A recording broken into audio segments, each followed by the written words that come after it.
Mental math कक्षा 8 आप सभी देख रहे हैं अपनी स्क्रीन पर। मैं हूं हरी सर और आप सभी बच्चे देख रहे हैं आपका अपना YouTube channel math with Hari sir special Hindi medium के बच्चों के लिए।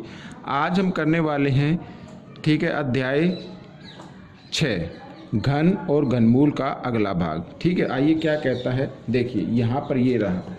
तो बच्चों ये रहा प्रश्न। क्या कहता है प्रश्न कहता है, देखो प्रश्न कहता है कि एक मापने वाले जार में द्रव्य की मूल रीडिंग 600 घन सेंटीमीटर है। ठीक है, मापने वाला जार है। मैं इस तरीके से एक जार बना लेता हूँ, इस तरीके से ये मैंने ये जार बना लिया। ठीक है ना, आप देखते होंगे एक साइड में कई जारों में लिखा रहता है कि कितने। अब यहाँ पर ये द्रव्यमान भरा हुआ है।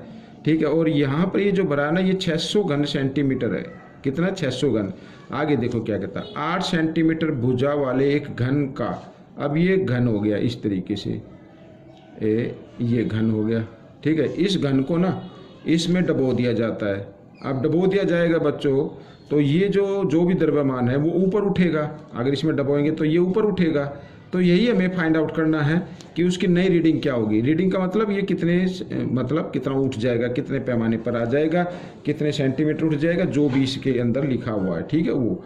अब बच्चों ये उठेगा कितना, जितना आप पे इसका घन का क्या होगा, आयतन होगा। जितना घन का आयतन होगा उतना ही ये ऊपर उठेगा। ठीक है ना, तो घन का आयतन हमें निकालना है। ठीक है, आइए निकाल लेते हैं। तो घन की भुजा है, घन की भुजा है 8 सेंटीमीटर। ठीक है, ये हो गया 8 सेंटीमीटर हो गया। अब घन का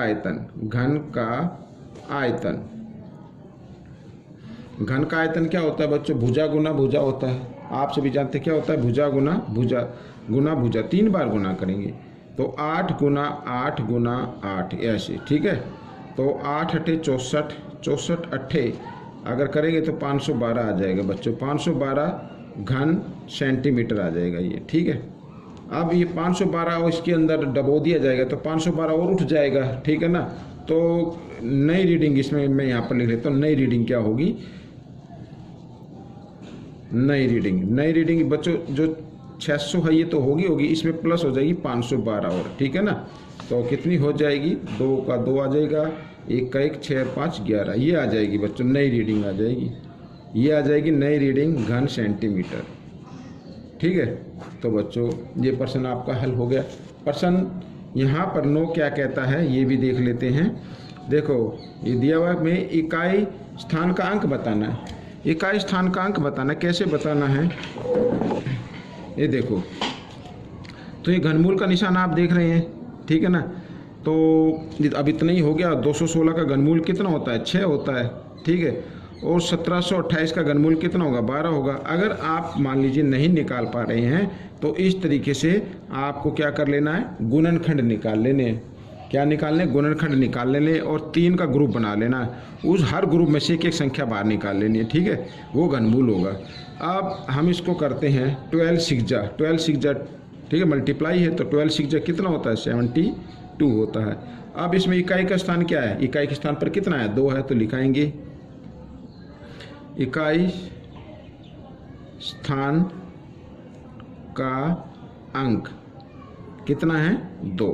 ये आपका उत्तर बन गया। ठीक है, प्रश्न नंबर यहाँ पर आगे देखते हैं। प्रश्न नंबर 10 क्या कहता है।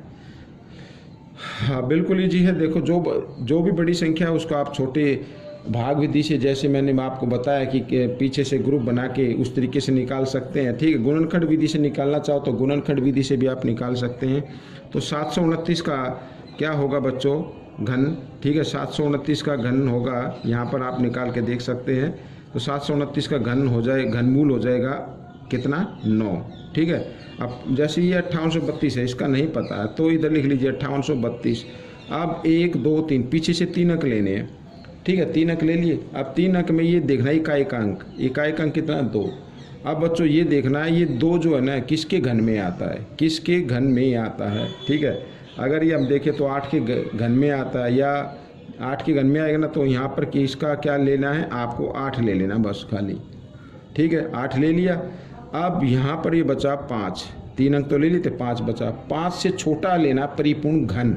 ठीक है। 1 का घन कितना होता है 1, 2 का घन कितना होता है 8, 8 तो ज़्यादा हो गया तो 1 लेना है, तो ये क्या हो गया 18 हो गया। इधर 18 लिखेंगे, भाग का निशान, ठीक है।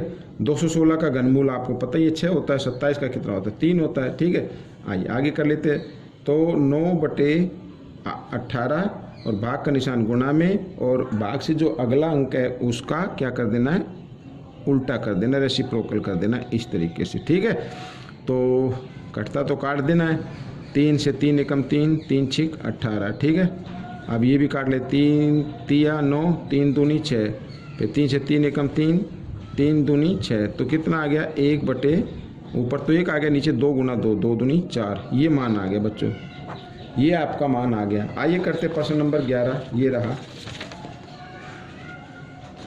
प्रश्न नंबर 11। क्या कहता है देखो, प्रश्न नंबर 11 भी आसान है, मान बताना है आपको, ठीक है। जमा का निशान है 3/5 की घात 3 और जमा 2/5 की घात 3, तो मान बताना है। तो मान कैसे बताएंगे, तो इसको 3 को 3 बार गुणा कर लो, कितना आएगा 27, 5 को 3 बार किया 125 आ गया, जमा 2 को 3 बार किया कितना आ गया 8, और 5 को 3 बार गुणा करेंगे तो 125 आ जाएगा।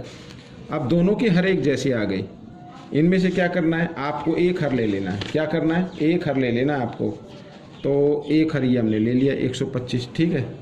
अब आप अंश को, जो अंश है उसको जमा कर दो, क्योंकि जमा का निशान लगा हुआ है।